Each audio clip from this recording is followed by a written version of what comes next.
Frank Smythe a dû s'arrêter. Il était à 8500 mètres d'altitude sur l'Everest et il faiblissait. Il savait que s'il fermait les yeux, il ne les rouvrirait pas. De nombreux alpinistes ont péri ici, certains encore emprisonnés dans la glace. Mais son partenaire restait serein. Ils avaient juste besoin d'une pause et de manger. Frank a cassé un bonbon à la menthe en deux et a tendu un morceau.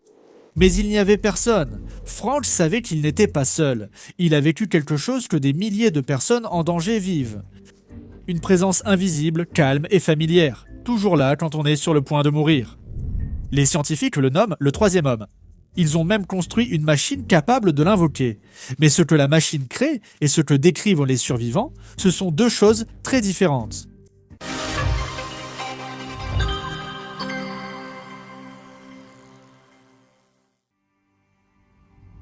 Le navire d'Ernest Shackleton a été écrasé par la banquise antarctique en novembre 1915. 27 hommes, 3 canots de sauvetage, plus aucun navire. Ils ont campé 5 mois sur la glace, traînant les canots de sauvetage. Quand la glace s'est disloquée, ils ont mis les canots à l'eau et parcouru 200 milles jusqu'à la terre la plus proche. Ce n'était qu'un rocher stérile, isolé. Aucun espoir de secours, personne ne savait où ils étaient. Shackleton est alors monté dans un canot avec 5 hommes. Ils ont enduré des vents d'ouragan et des vagues de 6 mètres pendant 800 milles. Mais finalement, ils ont atteint l'île de la Géorgie du Sud. C'était la bonne nouvelle. La mauvaise nouvelle, c'est qu'ils ont accosté du mauvais côté. La station baleinière se trouvait au nord. Eux étaient au sud. Entre eux se dressait une chaîne de montagnes jamais franchie. Personne n'avait tenté l'aventure, mais Ernest Shackleton n'avait plus le choix. Il choisit 2 hommes pour la dernière étape, Tom Crean et Frank Worsley. Ils emportèrent 15 mètres de corde, une petite hache et 3 jours de vivres. Pas de tente, pas de sac de couchage, aucune bonne option. S'il reste, il meurt. J'ai vu MacGyver s'échapper du Nil une fois. Tout ce qu'il avait, c'était un casou, une digue dentaire et un churro extra rigide. Un churro rigide ? Eh bien, ça ne marcherait pas avec un churro flasque. D'accord. Aucune honte à cela. Le churro de tout le monde a ses moments de faiblesse de temps en temps. Pendant 36 heures d'affilée, ils ont grimpé, guidés par les étoiles, quand le ciel était dégagé, mais le plus souvent dans le noir. À un moment donné, ils se sont retrouvés coincés. Reculer, c'était mourir de froid. Attendre signifiait mourir de froid. Alors Shackleton enroula la corde sous les 3 hommes, comme un traîneau, ferma les yeux et ils se lancèrent. Ils ont glissé sur 600 mètres en hurlant tout le long du trajet. Puis ils ont percuté un amas de neige. Et d'une manière ou d'une autre, personne n'est mort. Ils ont finalement atteint la station baleinière, sale et gelée, mais vivant. 3 hommes venèrent d'accomplir l'un des plus grands exploits de survie de l'histoire, et chacun d'eux cachait un secret aux autres. Ils ont découvert plus tard qu'ils partageaient le même secret. Des semaines plus tard, Shackleton l'a avoué le premier. Il me semblait souvent que nous étions 4, et non 3. Je n'en ai rien dit à Crean ou Worsley. Je ne pouvais pas me résoudre à regarder derrière moi. Je craignais ce que je pourrais voir. Ou pire, ce que je risquais de ne pas voir. Worsley a dit la même chose, une présence juste à la limite de son champ de vision qui avançait au même rythme. Ils n'ont jamais vu la silhouette ni ne l'ont entendu parler, mais tous les 3 étaient certains qu'une présence marchait avec eux dans ces montagnes. T.S. Eliot en a parlé dans son célèbre poème « La Terre vaine ». Qui est-ce le 3e qui marche toujours à tes côtés ? Quand je compte, il n'y a que toi et moi ensemble. Je ne sais pas si c'est un homme ou une femme, mais qui est-ce de l'autre côté de toi ? Cette phrase a donné son nom au phénomène, le 3e homme. Et 11 ans plus tard, Charles Lindbergh a tenté de traverser l'Atlantique seul. Mais il n'est pas resté seul longtemps.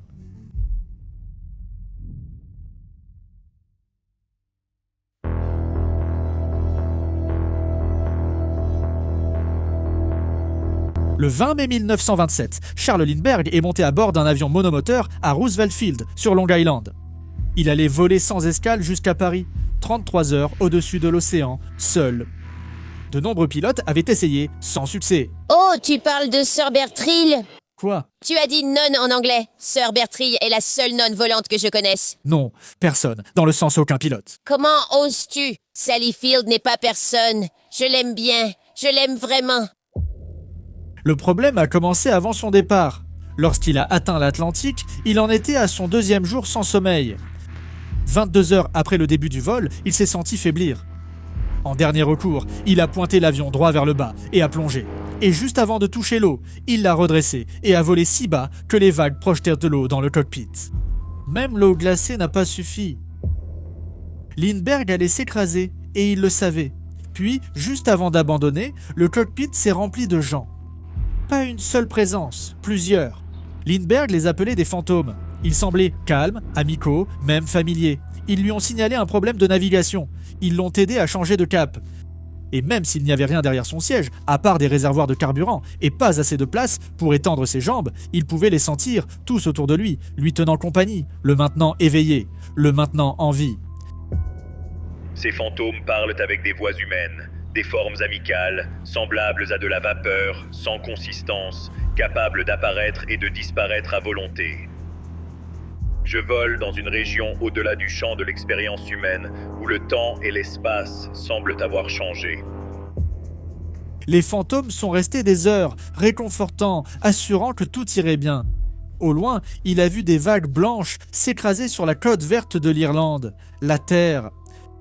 Lindbergh a ressenti une montée d'adrénaline, ou de soulagement, peu importe. Le carburant était suffisant, les instruments opérationnels et la piste visible. Il allait y arriver. C'est alors que Lindbergh s'est rendu compte de quelque chose. Les voix avaient disparu. Une minute, le cockpit était plein de monde, puis plus rien. Lindbergh était seul. Après 33 heures de vol et près de 60 heures sans sommeil, Charles Lindbergh a atterri sain et sauf. Il a traversé l'Atlantique et marqué l'histoire. Devenu l'un des hommes les plus célèbres et admirés au monde, il a publié des livres, donné des centaines d'interviews, sans jamais évoquer les voix, pas une seule fois. Mais 26 ans plus tard, Charles Lindbergh a pris un autre risque. Cette fois, il a risqué sa réputation. En 1953, il a écrit L'Esprit de Saint-Louis. Ce n'était pas une histoire de bravoure ni de triomphe. Lindbergh a écrit sur ses premières difficultés et ses regrets. Et il a écrit à propos de ce vol en 1927, lorsque des voix invisibles lui ont sauvé la vie. Il craignait d'être moqué pour avoir mentionné le troisième homme. Au lieu de cela, il a remporté le prix Pulitzer. 43 ans plus tard, sur la plus haute paroi montagneuse du monde, le troisième homme est réapparu. Mais cette fois, il n'a pas pu sauver tout le monde.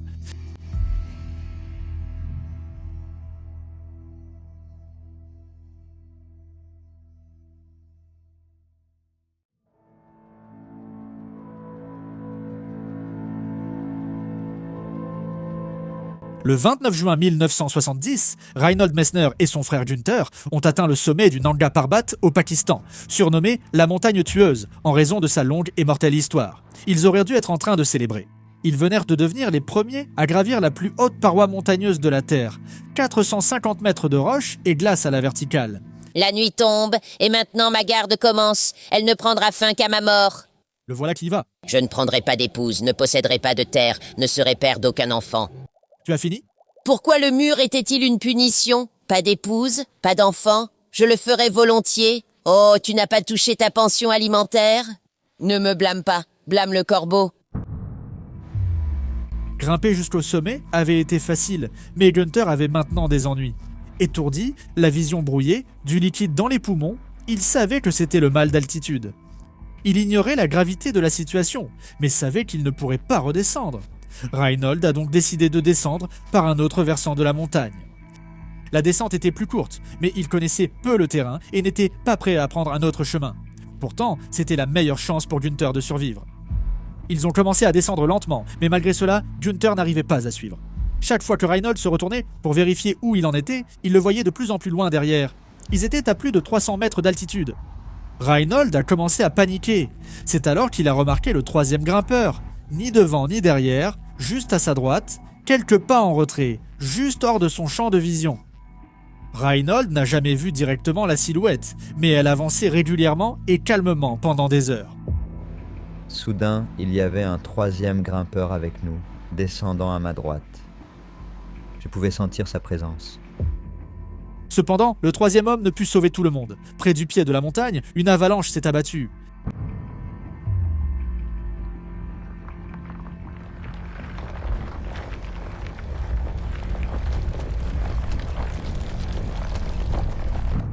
Reinhold a à peine survécu, et Günther n'a pas survécu. Ses restes n'ont été retrouvés qu'après presque 50 ans.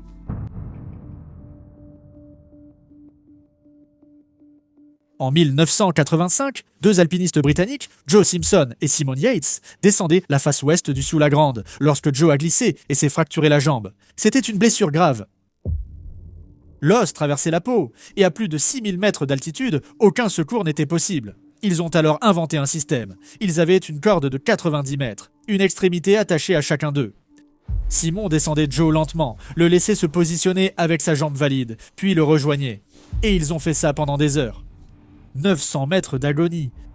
Puis une tempête a éclaté et ils se sont perdus de vue. Simon a crié, mais le vent était trop fort. Soudain, Simon a senti la corde claquer contre ses côtes alors qu'elle se tendait.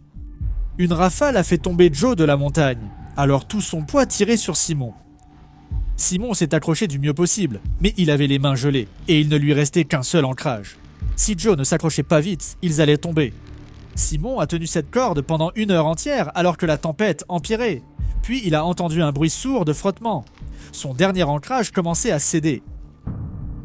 Il ne voyait toujours pas Joe. Il a crié, il a supplié. Rien. Une autre rafale de vent a rugi et l'ancrage a encore glissé. Si Simon attendait plus longtemps, ils mourraient tous les deux. Il n'avait qu'une seule option terrible. Il a coupé la corde. Joe a chuté d'environ 30 mètres dans le noir. Simon le croyait désormais mort. Il aurait dû l'être, mais non. Joe a atterri sur un banc de neige à l'intérieur de la crevasse, vivant, seul dans le noir avec une jambe brisée. Au-dessus de lui, une paroi de 30 mètres qu'il ne pouvait pas remonter. Sous lui, un gouffre sans fond. Pas de nourriture, pas de radio, aucune issue. Puis il a entendu une voix. Ce n'était pas ses propres pensées, c'était une autre voix. Claire et calme, elle lui a dit d'arrêter de chercher une sortie vers le haut. La sortie était en bas. Joe ne voyait pas ce qu'il y avait en bas, mais il y est allé quand même. Et pendant 3 jours, la voix n'a cessé de parler. Dans quelle direction ramper, quand se reposer, quand continuer à avancer. Il y avait cette voix qui me parlait, et c'était très clair. Tu dois faire ceci, tu dois faire cela. Et je le faisais.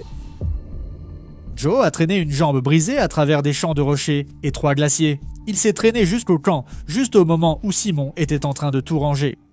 Simon semblait avoir vu un fantôme. Joe a suggéré qu'il avait peut-être été sauvé par un fantôme. Il en parle dans Touching the Void.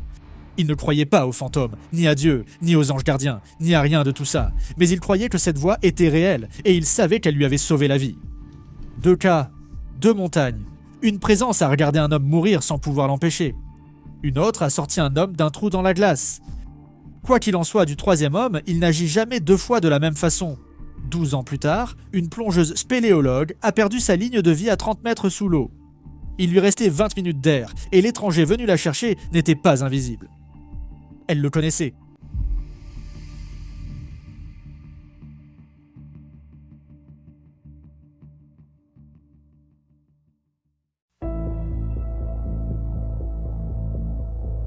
En 1997, Rob Palmer était l'un des plus grands experts mondiaux de la plongée dans les trous bleus, ayant passé des années à cartographier des grottes sous-marines que d'autres plongeurs n'auraient jamais osé explorer.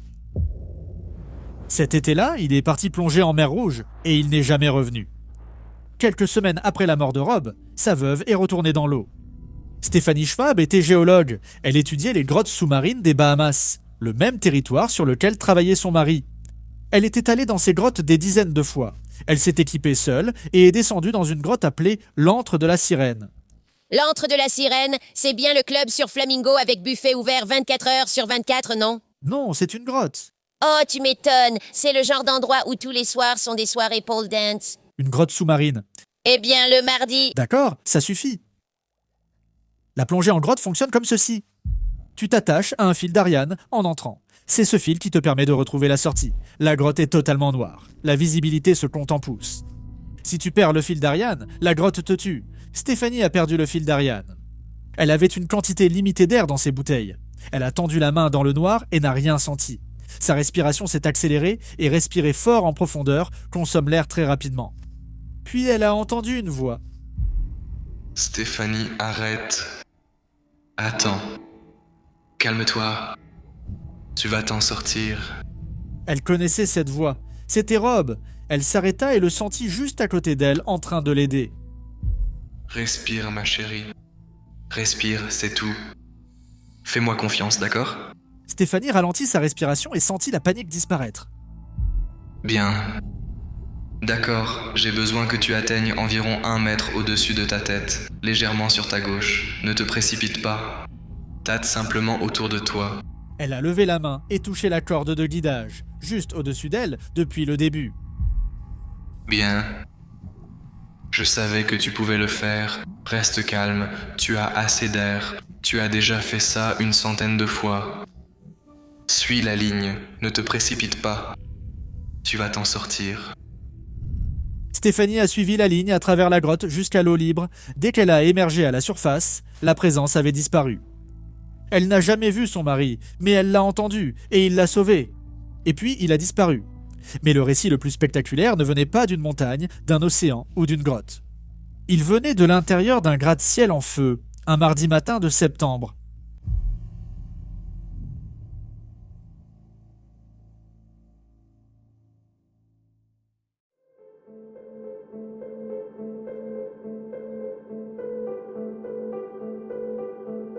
Le 11 septembre 2001 à 9h03 du matin. Le deuxième avion a percuté la tour sud entre les 77e et 85e étages. Ron DiFrancesco travaillait pour Eurobrokers au 84e étage. Lorsque l'avion a percuté la tour, il se trouvait à seulement quelques étages en dessous de la zone d'impact. Les personnes dans les étages au-dessus étaient mortes ou allaient mourir. Il a commencé à descendre par l'escalier A. Il a descendu quelques étages et a croisé 2 personnes qui montaient. Ils lui ont dit que l'escalier en bas avait disparu, englouti par les flammes. L'air était irrespirable à cause de la fumée. Le groupe a rebroussé chemin vers le toit, espérant un hélicoptère. Ron les a suivis sur quelques étages, mais il s'est ensuite arrêté. Le toit était le mauvais choix, il ne savait pas pourquoi. Alors il fit demi-tour et redescendit dans la fumée, seul. La fumée l'aveuglait, une partie du mur effondré bloquait l'escalier. Il tenta de passer, mais il ne pouvait plus respirer, ses poumons brûlaient. Il s'arrêta. Il s'assit et décida que c'était là qu'il allait mourir. Il pensa à sa femme, il pensa à ses enfants. Et puis il entendit une voix. « Lève-toi, Ron. Lève-toi. Tu peux le faire. » Ron sentit une présence physique à côté de lui, mais il n'y avait personne.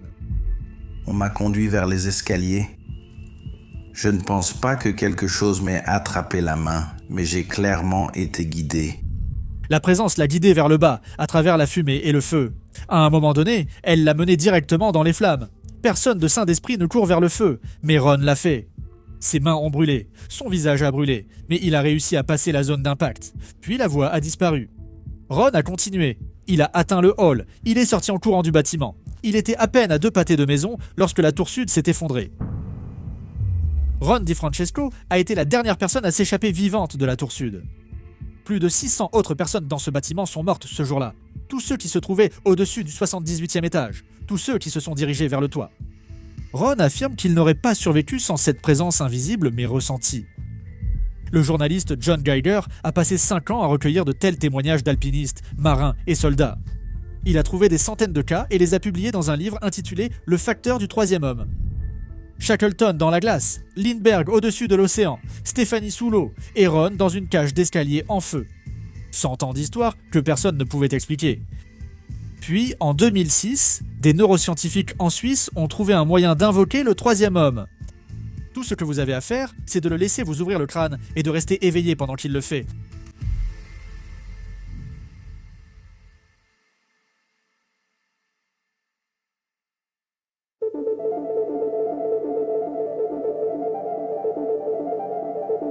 Vous avez 22 ans, souffrez d'épilepsie et êtes allongé sur une table d'opération, crâne ouvert.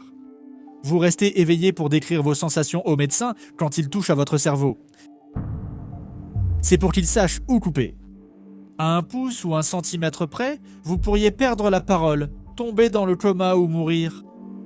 Ils envoient un petit courant électrique dans une région derrière votre oreille, et alors une ombre apparaît derrière vous. Vous ne la voyez pas, mais vous savez qu'elle existe et la sentez. Quand vous vous asseyez, elle s'assied. Quand vous vous allongez, elle s'allonge derrière vous et enroule ses bras autour de vous. Puis les médecins coupent de l'électricité et l'ombre disparaît. Vous ne ressentez plus la présence. Courant activé, présence. Courant coupé, rien. À chaque fois, c'est ça. Ils ont invoqué le troisième homme. Le neuroscientifique qui dirigeait cette opération était Olaf Blank. Et jusqu'à ce moment-là, en 2006, personne ne savait d'où venait le troisième homme. L'équipe de Blanc a stimulé la partie du cerveau qui détermine où se trouve votre corps dans l'espace. La jonction temporopariétale gauche. Tonne pomme de terre frite, Funyun. Jonction temporopariétale. Qu'est-ce que j'ai dit? Il reçoit des signaux de vos muscles, de l'oreille interne, des yeux et de la peau, puis construit une image unique de votre position et de vos actions. Quand ce système se dérègle à cause de l'épuisement, du manque d'oxygène, du froid extrême ou d'une électrode, le cerveau construit cette image de vous 2 fois, et vous êtes conscient des deux. On a pourtant l'impression que cette seconde présence appartient à quelqu'un d'autre. En 2014, Blanc est allé plus loin. Son équipe a créé un robot imitant les mouvements humains. Des volontaires aux yeux bandés se tenèrent devant un robot et derrière un autre, comme dans une file d'attente. Le sujet tape sur l'épaule du robot devant lui. Le robot derrière imite ce geste en temps réel et tape le sujet sur l'épaule. Bien. Mais lorsque les réactions des robots étaient retardées de seulement une demi-seconde, les volontaires ressentaient quelque chose. Une présence derrière eux, pas le robot, une présence consciente et attentive. Certains, très perturbés, ont demandé d'arrêter. 2 sujets ont perçu plusieurs présences dans la pièce, simplement à cause d'un délai de 0,5 secondes. L'équipe de Blanc a conçu une machine pouvant créer le troisième homme à la demande. L'expérience du troisième homme a prouvé que lorsque la prédiction des sensations par le cerveau est interrompue, il attribue ces sensations à un agent externe. En d'autres termes, le troisième homme. Mais il y a un gros problème avec cette théorie. Ce n'est pas comme ça que fonctionne le troisième homme.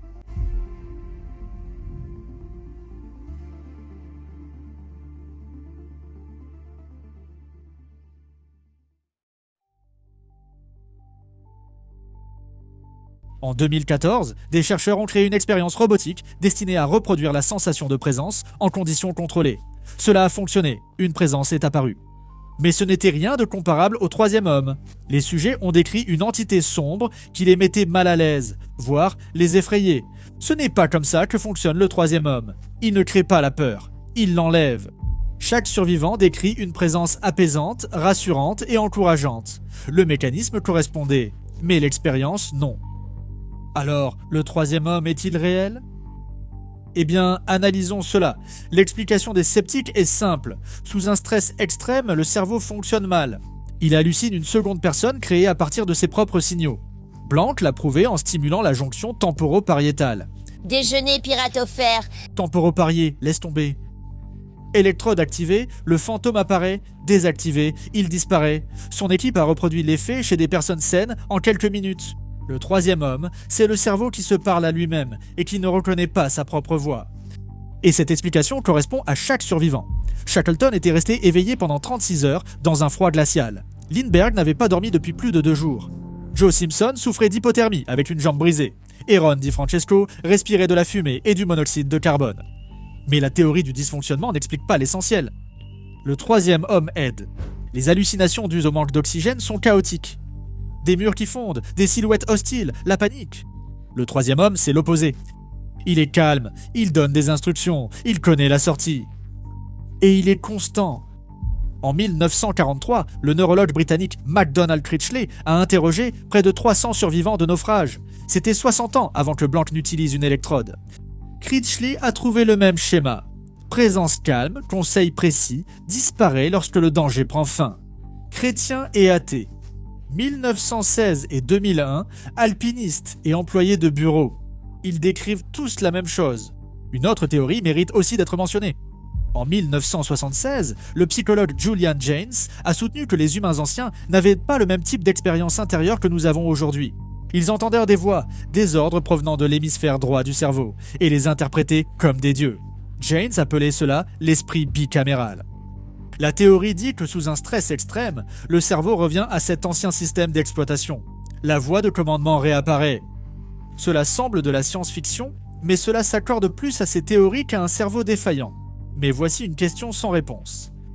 Si le cerveau crée le troisième homme, pourquoi en fait-il un sauveur ? L'évolution ne crée généralement pas de système de secours qui s'active au moment de la mort, à moins qu'il ne fonctionne. Des systèmes qui sont calmes, précis, directionnels. Des systèmes capables de ramper, marcher ou nager dans l'obscurité totale en connaissant la direction à suivre. Si le troisième homme est un dysfonctionnement, c'est le plus utile de l'histoire de la biologie. Si le cerveau agit ainsi volontairement, cela révèle un aspect de la conscience humaine encore inconnu de la science. Quelque chose qui sait que vous avez besoin d'aide, qui apparaît au bon moment et qui disparaît une fois que vous êtes en sécurité. Les survivants savent ce qu'ils ont ressenti, les scientifiques savent ce qu'ils peuvent prouver. Et quelque part dans l'écart entre ces deux choses, sur une montagne, dans un cockpit, à l'intérieur d'une grotte, dans une cage d'escalier en feu, le troisième homme était là. Je n'ai pas besoin de la science pour expliquer le troisième homme. Peu importe qui il est, je suis simplement heureux qu'il soit là, observant et prêt à intervenir quand on en a besoin.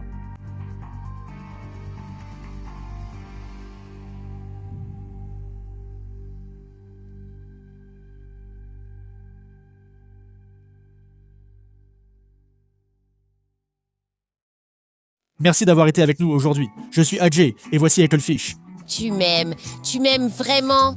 C'était The Why-Files. Si tu as aimé ou appris quelque chose, clique sur les boutons en bas. Like, abonne-toi, commente, partage, ça nous aide beaucoup. Comme souvent sur la chaîne, le sujet d'aujourd'hui vient de ta recommandation. Donc si tu veux voir une histoire ou en apprendre plus sur un sujet, va sur thewhyfiles.com/tips, retrouve-nous sur Discord, envoie un email, discute en direct, tu peux nous contacter de plein de façons. The Why-Files est aussi un podcast que tu peux écouter partout. 2 fois par semaine, je publie des analyses détaillées des histoires de la chaîne et diffuse tous les épisodes aussi en podcast. Et je publie aussi des épisodes qui ne seraient pas autorisés ici. Ça s'appelle The Why-Files, Opération Podcast, et c'est disponible partout. Et si tu écoutes sur une plateforme audio en ce moment, fais attention à la route. Mais aussi, appuie sur ces boutons, suis, aime, tout ça. Ça aide vraiment. Je t'en suis reconnaissant. Si tu as besoin de plus de The Why-Files dans ta vie, cherche de l'aide. Non, je plaisante. Va voir notre Discord. Il y a plus de 100 000 fans là-bas, donc. Il y a toujours quelqu'un là-bas, 24 heures sur 24, qui parle des mêmes trucs bizarres que nous ici. C'est super sympa. C'est une superbe communauté, vraiment solidaire, et l'inscription est gratuite. Et en parlant de 24 heures sur 24, regarde notre stream continu sur The Why-Files Backstage, le lien est ci-dessous. On y diffuse les épisodes en boucle avec du contenu étrange et amusant. La discussion en direct est incroyable, il y a du monde en ce moment. Si tu aimes mes histoires dans The Why-Files, découvre aussi mon autre émission The Basement sur la chaîne. C'est une émission de conversation où je discute avec des personnes fascinantes, en lien avec les épisodes, certaines connues, d'autres non. Des experts sur des sujets passionnants comme les Templiers, l'alunissage, la conspiration autour de JFK, des scientifiques du CERN, des chercheurs, des chasseurs d'Hitler, toutes sortes de choses variées. Si tu veux proposer un invité pour l'émission, dis-le moi, je cherche toujours de bons invités. Merci à nos mécènes qui ont rendu cette chaîne possible. Chaque épisode de The Why-Files est dédié à nos membres Patreon. Votre soutien m'est indispensable. Voilà pour les annonces, et c'est tout pour aujourd'hui. D'ici la prochaine fois, soyez prudents. Soyez bienveillants, et sachez que vous êtes appréciés.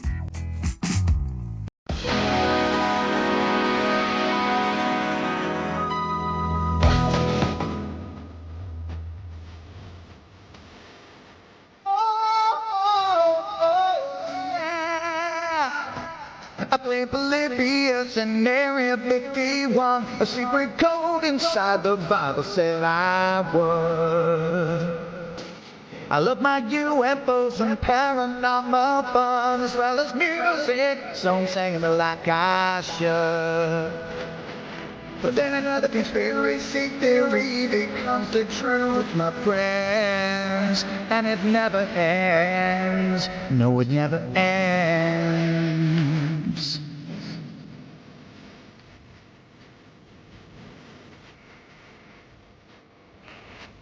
I feel the crap get and got stuck inside Mel's hole with MK Ultra. I'll be only too aware.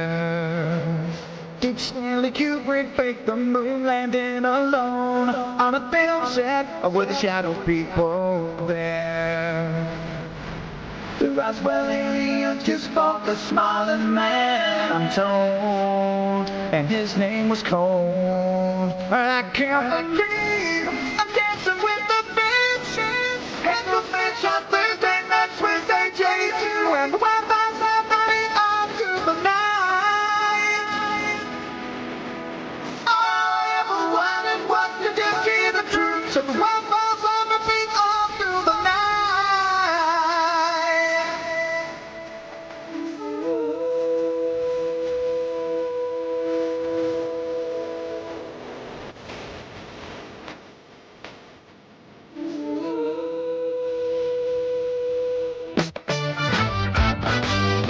hot man sirens and the solar storm still come to Agatha, the secret city underground. Mysterious number stations, planets circle to Project Stargate, and what the Dark Watchers found. In a simulation, don't you worry though. The Black Knight satellite told me so. I can't believe I'm dancing with the faces. And the fish on Thursday nights when they chase you, and the weapons of the beat on to the night. All I ever wanted was to just hear the truth. So the weapons of the beat on to the night. And the fish on Thursday nights when they chase you, and the weapons of the beat on to the night.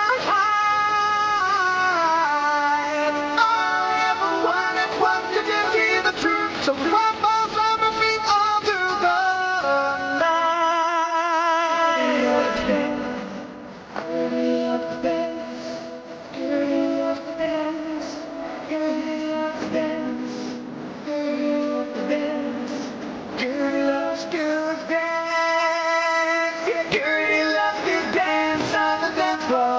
because she is a camel, and camels love to dance when the feeling is right on waves in time.